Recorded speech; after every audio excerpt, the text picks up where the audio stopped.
Hey, Nicola Light here, remembering us all back into our light. Today I want to talk about a particular subject that somebody actually spoke about in a question that they asked about, can we bring in a sense of this serpent energy within? The last video I did was about dragon energy and dragon codes. Now the codes didn't come in massively about the serpent energy to invoke it within. It was more about the understanding of it and the inner standing of the energy that runs up and down the spine. So come join me in this particular video that will align you to the greater knowing of self through the feeling of this serpent energy that rises in and expands you into higher levels of consciousness, as well as grounding you down into deeper knowing of yourself, into a physical sense of being. Gianodasi makun mokosh makiatan amaso bakiatan tokola masho makiatan to bosho makiatan a. And use also the codes that are in this information that's coming forward to spark a remembrance of inner light wisdom. So not all codes are about activations or release. Some are about remembrance on how to play the game Earth. So come in, join me, and let's see what we can come forward. If you've got any questions at all or anything extra that you want to ask me, pop it in the comment below and let me know whether you've had a spontaneous Kundalini experience or whether you're trickling through. Let me know. Okay, see you in the call. Okay, bye.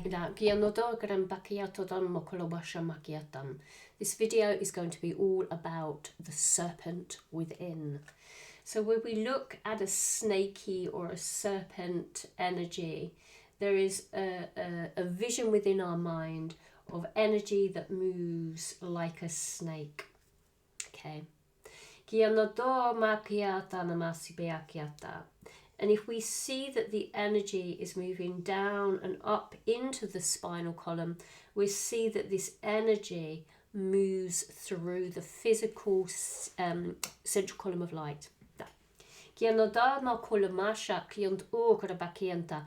ansufra pakiaton okra dan antovalo shmakiatam bokura bakiata alamasi bakiantarasi makianta. It is not to see that this energy is physical at all. It is not physical energy. It's esoteric energy. It is energy that is holding a vibration of the all that is, which is the divine spark within. The divine spark within illuminates the channel that we are speaking of here, which is our backbone or our central column of light. If there is an energy that moves through the backbone holding this sense of fluidity, then there will be a bit of a suffering and abutment to the physical body itself, meaning that we start getting ascension symptoms in the back. So we get our symptoms in the actual vertebrae itself. In between these spaces, it will start to ignite and to see the energy that is being held within the physical body itself, all that data that we hold within ourselves, okay?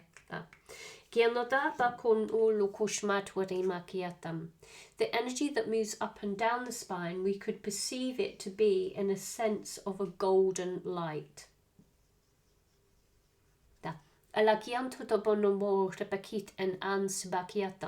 Which will affect ultimately what it is that we see in our inner visions into our third eye position. In this third eye position, we will start to see senses of like visions that will flash into the insight of mind. So we have our eyes here, and then within the third eye triangulation, we'll find ourselves actually getting visions that will be projected into almost like a sensing of a screen in front of the face. If any of you are actually already experiencing these sort of golden feelings or visions or perceptions of reality, let me know. Put your experiences down on the comments, because that would be really useful, that others will see and pick up, like, oh, I'm not the only one then. Am I going slightly mad in this whole experience because I'm getting pains in my back and it feels like there's a snake in my spine, and I'm getting visions of this, and I feel like I need to stretch a little bit more, and I've suddenly taken up yoga, and all of a sudden my breath's taking funny little patterns on what's happening to me. All these things might start to switch on inside of yourself, and you're like, what the is going on? What it is you are waking up the energetic field and merging it with the physical body itself. The perception of reality within your mind's eye can only go upon the five senses when we're relating it to a point of reference. But when we start to ignite this Kundalini energy, this serpent energy, shall we say? I always have an issue with that word, but hey ho, we just sort of like move through it and we just know what we're talking about. It's this energy elixir that runs through the spine.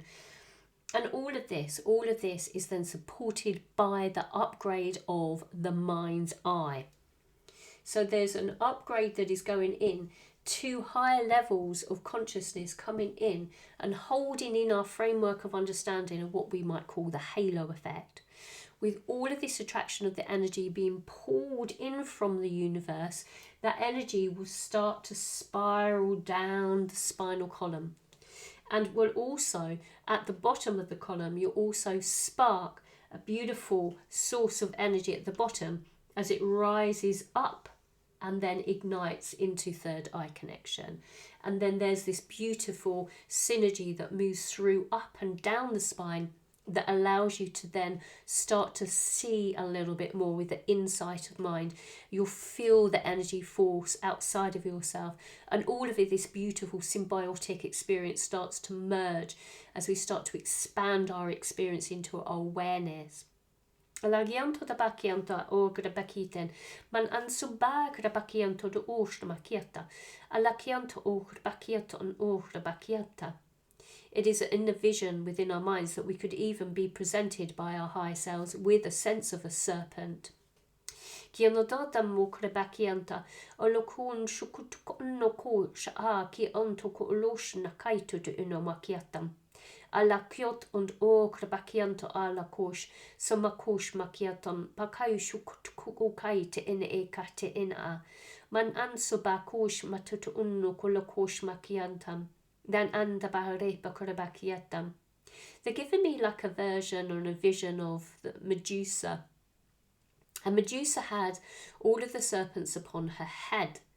And this is a really interesting sort of vision within my mind of Medusa with all of this intelligence of the serpent energy that runs through her body but is depicted upon her head. I want to dive into that a little as well, please. Kiandota amolo kosh ma tukan etwa kit og ambakation eton toko losha makiatam. It was the availability and ability for her to turn her prey, shall we say prey, into stone. It was this story that we could perceive to be story that enabled us to see that when there is an external evaluation of the serpents externally, there is an influx of energy of fear that is held within the body that turns the being to stone. For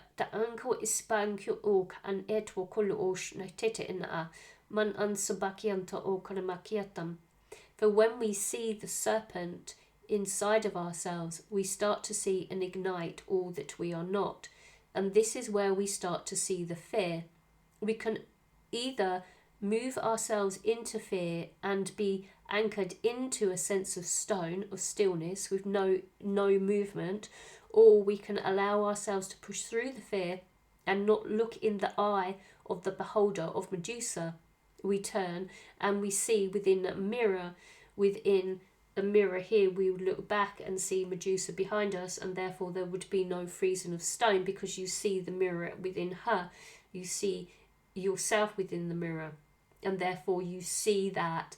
And that storyline behind Medusa and the serpent energy that moves within the physical body is holding a beautiful embrace for us to perceive the reality of us inside of ourselves. Do we allow this serpent energy to move through the spinal column and awaken, but the inward serpent rather than the external serpent upon the head of Medusa type of characters that keep us in fear, that turn us to stone, that disenable us to move forward with this beautiful sort of fluidity through the spinal column to expel the the sense of data within everything that we store inside of our body, our lineage of ancestor, our storage of fear within the physical body itself, is all starting to stir up within our pot. We're no longer the statue that has been perpetuated into stone. I don't know if that's the right word, but you know what I'm saying, hopefully. But it's not staring into the serpent upon the eyes, upon the head of Medusa at all. It is to actually introspect within yourself, to see the fear that you hold inside, to disentangle you from the fear, from moving forward on with your journey by this ignition from the light within. So embrace your inner serpent. It was interesting actually that I did an ayahuasca once in Portugal with beautiful AJ Roberts, and he has many retreats there, so check him out. He's a wonderful soul. And within that experience, which I wasn't really drawn to be doing, but High Self said, no, do it. It was something that I sort of struggled with for a bit, to be honest with you. But anyway, I did. But what came forward was this serpent that showed me around the space. And she was very beautiful serpent, and very much shown to me almost like in a cartoon context. I've sort of spoken to my Patreon group about this and not really exposed it too much, but it feels like it's the right time, as we're talking about serpents, to speak about grandmother Aya, which presented herself as a serpent within my visions. And the idea of all of this energy that was moving through me during that time was sort of shaking out of my physical body itself, which sort of was quite an experience, without going into too much detail about it. But the ignition of this inner serpent light, this golden elixir that runs up and down the spine, should be celebrated once it allows itself to be seen.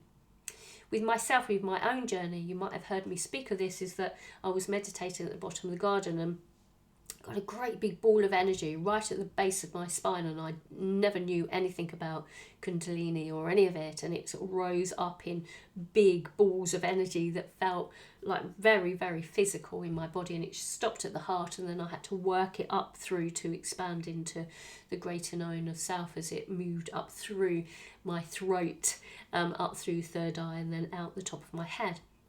And for many of us, these spontaneous Kundalini effects happen. But for most of us, it will be more of a gradual ignition within. So try not to invoke it too much, because it will come forward when it is ready, whether it's a spontaneous, like happened with me, and it was sort of quite a dramatic sort of experience, or whether it sort of trickles in, or whether it gently guides itself into your experience. Whatever experience it is how it should be, and try not to over invoke things like light codes. Try not to over invoke it, because the mind gets involved there and there's a sense of desperation. Let it gently unfold all of this beautiful energy that moves up and down your spine. And as it presents any pain within the physical body, tackle it at the time. Is it fear that is being invoked within you that then gives you a sense of, okay, look at it. Is it a Medusa effect? Will it turn your back into seizing up because you feel the pain within it and you can't move through that experience of past? Bring all of these senses of being into your reality by watching it. See what presents within your own experience, regardless of what I say or any other. Just see as you move your body and use your breath, that light breath that we can hold as we bring that breath into our heart. Allow the energy to move through you so that you can respond to it in many, many different ways. And see it is that it's your journey and your journey only. And your experience is your experience. Whether you see it as a golden elixir or you see it as a serpent, it's all the same, isn't it? It's that beautiful alignment to all that you are, and then to move it up the body and down the body to embody it into physicality. Alagianto mokola bashanta, kiantut krabakiant and eskianata, mokum bakaisi makiatanasha, danamasi bakianta rashi makiatam. The physical body and the energetic field of the higher realms of understanding have a plan for you. and just allow, in time, with patience, for the unfoldment to come forward, and it will be divinely orchestrated for all of this within you to unveil and to see within inside of yourself. Okay, so just know that the serpent within, the Kundalini energy, is beautiful energy, that sometimes it will affect the physical body. So just watch how that brings it forward, whether it brings up fear, whether it brings up body pain. Just let that experience be. Okay, yeah. It is about the expansion into the inner knowing of self. So go inside of yourself and everything will come forward. And there's where the amplification comes in, regardless of actually body movement trying to ignite the light within from the base up. It is about just being and seeing, setting your intentions, bringing in your breath. And now I'm starting to rant and I'm talking in circles again, so I know to stop. So from the Nicola Light, thank you so much for joining me with this particular video, which will help you with the inner standing and bring in your sense of wisdom with the light codes that I've just brought forward. So remember, when you listen back to this video again, tap in with the light codes, the remembrance light codes, and it will help you remember about how to play the game Earth, how to ignite the inner light wisdom within, and to move you further, deeper into yourself. Subscribe, check out all my details below, nicolalight.com if you want to work with me one-to-one. And otherwise, I'll see you in the next video very, very soon. Take care, everyone. Bye.